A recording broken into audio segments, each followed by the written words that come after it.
kanat na jaalatu ergamaa Mikaa'el maqaan kaa ulfaatu baay'ee wallaalanii maqaa kee gananii an garuu si jajaabamaa barani inni koona eegus kuufaati koo cimsee ergamaa Mikaa'el seetu waan atiksee eegumsa kee malee akka taasan bannee feeraaf laamme mitee si kuufaan yaade.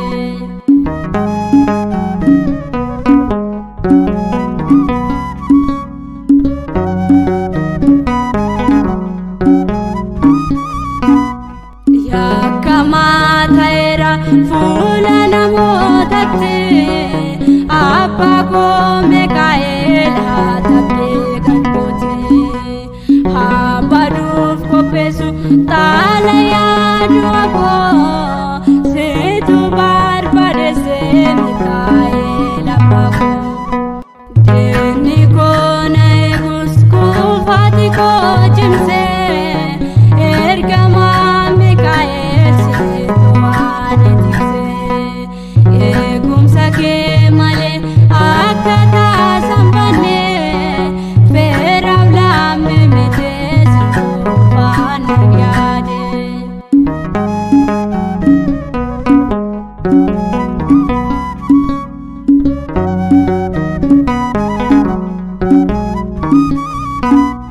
Diina koo yaadamu badii koo deemsu anseen kaabadde taan naafuu kaanessa ergaan kan kee ta'e yaadoo maalan qaba abbaa namaaf yaadoo ani seena qaba.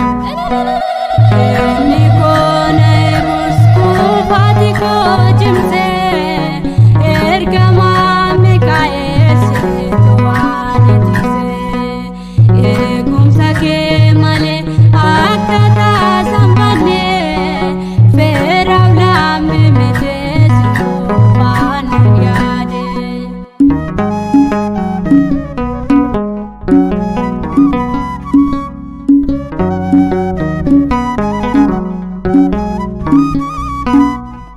Inni koo yaaduma badii koo deessaa ansee kaabadde taan naafuu kaanessa ergaan kan kee ta'e yaadoo maalan qaba abbaa namaaf yaadoo ani seena qaba. Inni koo na eegus kuufaati koo cimsee ergamaa Mikaa'el seetu waan atiksee eegumsa kee malee akka taasan bannee feeraaf laamme mitee si kuufaan yaade. Diinni koo na eegus kuufaati koo cimsee